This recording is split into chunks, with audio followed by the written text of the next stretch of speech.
Hi gang, Rob here. It is the morning of March 2016. And I've got another From the Sharpening Bench video for you guys. And it is another fixed blade from our friends in Escanaba, Michigan. Bark River knives. This one is the Aurora in CPM 3V. Modern fixed blade wonder steel from Crucible. Let's take this bad boy out of the sheath, which is brand new and a very tight fit, and take a look at it. The Aurora is, for Bark River, one of their top selling blades. And man, is it shiny. Let's see if I can help us in that regard. Okay. So what is the Aurora? It's kind of an odd looking thing, isn't it? Standard Bark River handle with Coke bottle profile. Flare at the butt, flare at the front. And in this 4 13/16 inch length, it is right in its wheelhouse for ergonomics. This is sort of the size of the Bark River handle that it was meant to be, I think, for for all-purpose use. Power, comfort, control. This one handled in polished green canvas micarta, one of my favorite handle materials. Along with that 4 13/16 inch handle is a 4 11/16 blade, which gives us a 9.5 inch overall length. And you know what? It doesn't look like a tactical knife, and it doesn't look like a hunting knife. It doesn't really look like a field knife. If you didn't see that sort of 7/8 height convex grind and just looked at the profile of the blade, what does it look like with that point straight ahead, right down the axis of the knife? Well, yeah, you guessed it. It's a Bushcraft knife. What? It can't be a Bushcraft knife because it doesn't have a Scandi grind. Yes, it can. Trust me, it can. And believe it or not, guys, the Aurora series of knives in Bark River's lineup, I think, is their #2 selling pattern, second only to the Bravo. So apparently there are those of you in the Bushcraft community, when nobody's looking, when you're not watching them, they go out and buy Bark River Auroras for Bushcraft. Oh, no way. Can it be possible? Well, you guys have heard me talk about this before.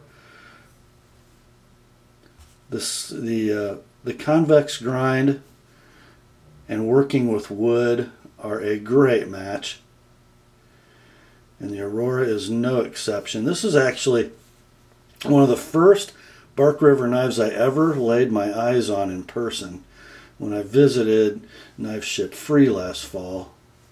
And although, you know, it's not a real sexy blade, it's just sort of perfect in its proportion. You know, does it look like a woods knife? Yeah. Does it look like a camp knife? Yeah. Does it look like it could do food prep? Yeah. Does it look like it could impale someone or some hostile animal if needs be? Yeah, it does. It's sort of an everything knife.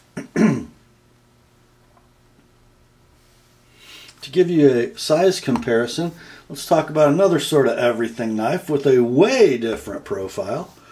This is the legendary Buck 119 Special. Very similar handle lengths. I'm going to have a little perspective issue. Almost identical in handle length. Of course, the blade on the 119 is a little over an inch longer.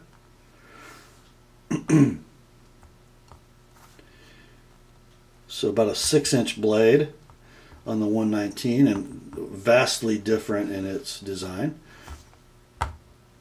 But I just kind of wanted to give you guys an idea how big the Aurora is, because it's hard to tell in pictures, especially if you're looking through an online website catalog at Bark River Knives. They all look the same size because of the way that they do the pictures, so they fill the frame.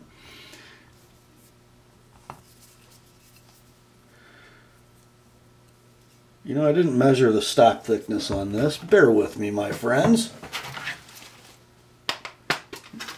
Talk amongst yourselves. Let's see.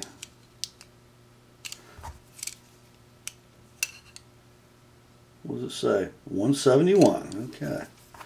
That's thousandths of an inch. You know what? I got a couple European viewers that just constantly are on me that I never give any metric measurements. So that's 4.33, 4 1/3 millimeters.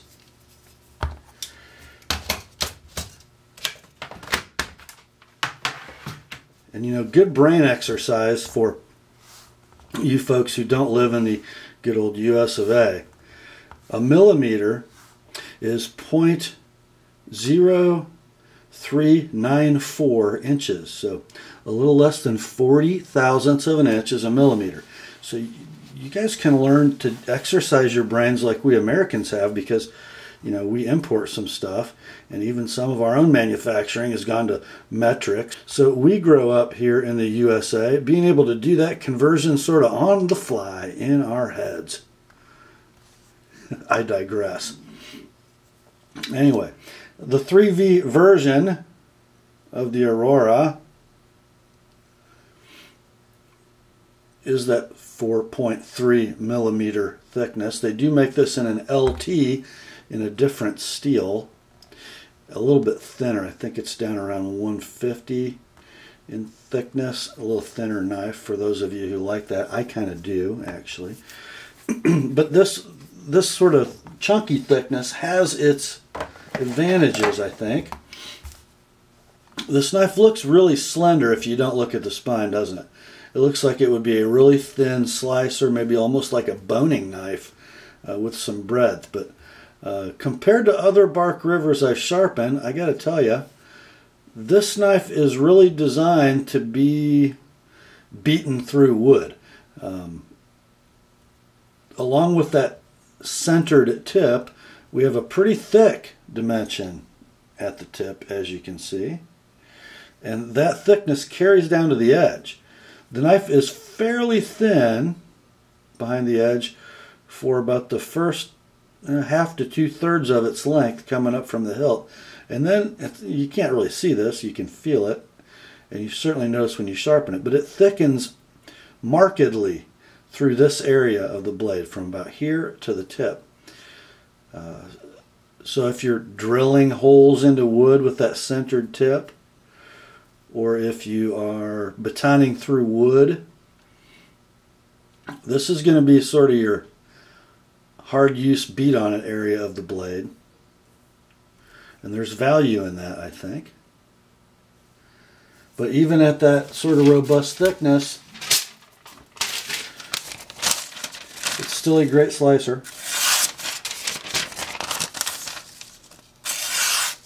Even out to the tip. Oh, shoot. Even out to the tip, I promise. Let's see. There we go.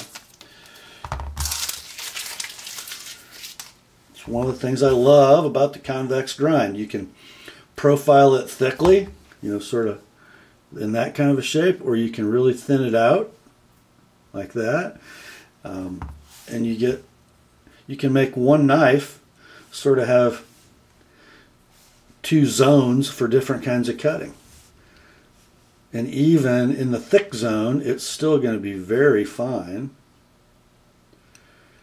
at the cutting edge, which, you know, it's just one of the things about the convex edge grind that I just so love.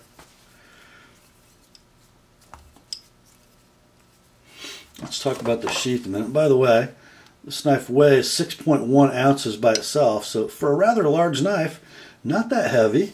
And then the sheath weighs in at 3.2 ounces, so about 9.3 ounces, a little over half a pound, for the whole system. And show you how that fits. And it really is brand new, so that sheath fits quite tightly. It is a fairly standard Bushcraft style pouch sheath. Different than some of the smaller pouch type Bark River sheaths, this belt loop is stitched through only at the very top, so the chances of you nicking that stitching with the tip of the blade are pretty small. It is actually an entire layer, the piece of leather that forms the belt loop, an entire layer top to bottom, so there's no internal stitching down in this area that could get torn, cut by the tip of the knife upon insertion. I've had a lot of Bark Rivers in for sharpening, and I've snickered at some of my customers with the smaller pouch style sheaths who have cut the bottom of their belt loop stitching, and it's sort of flopping in the breeze, which renders the sheath rather useless. And I stopped snickering a few weeks ago because I cut one of mine. Had to send it in for replacement, which Bark River is always happy to do. Of course, the fire steel loop on this one. If you notice, the knife is going to ride pretty low on your body. Top of your belt being right here. So only maybe 1.5 inches of the butt of the knife sticking up above your waistline, so it's not going to dig into your side real bad. It's going to ride pretty low on the hip, which I think is what you want for a knife this size.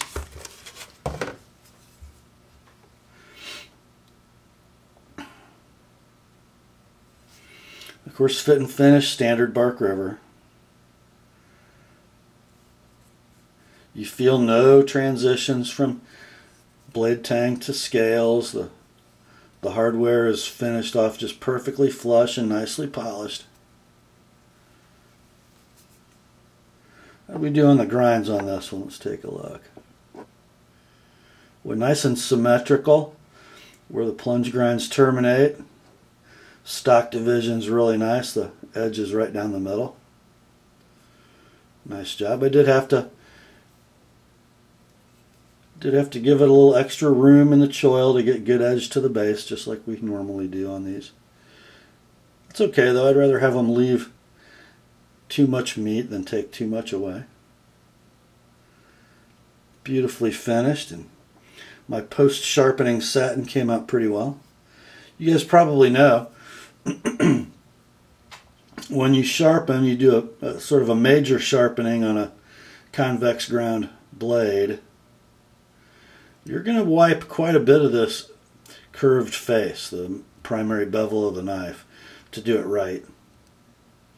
So then what I do, after I'm done working it at all the angles I need to get my edge profile correct, what I'll do is up through my 600 grit paper, when I get done forming my edge, then I'll start pulling the knife straight back, perpendicular to the spine, to reform that satin finish.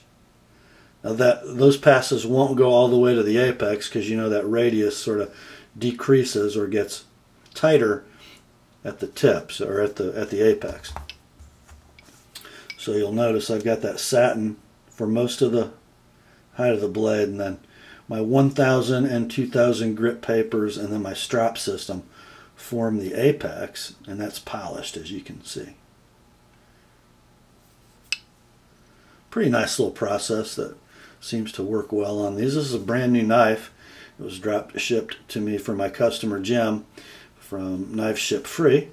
And I hate to send on a brand new knife to a customer that looks like somebody went crazy on it and wrecked the finish of the blade just to get it sharp. Comes out pretty nice. So this one going in the mail today. Let's see, today's Wednesday, so Jim, you should have it by Saturday. Along with your Pocket Bravo and your Bravo EDC. Thought you guys would like to see it before it goes in the box. That's all for this one, my friends. Grace to you and peace. from God our Father and the Lord Jesus Christ. And remember, the Word and Jim's Aurora are sharp.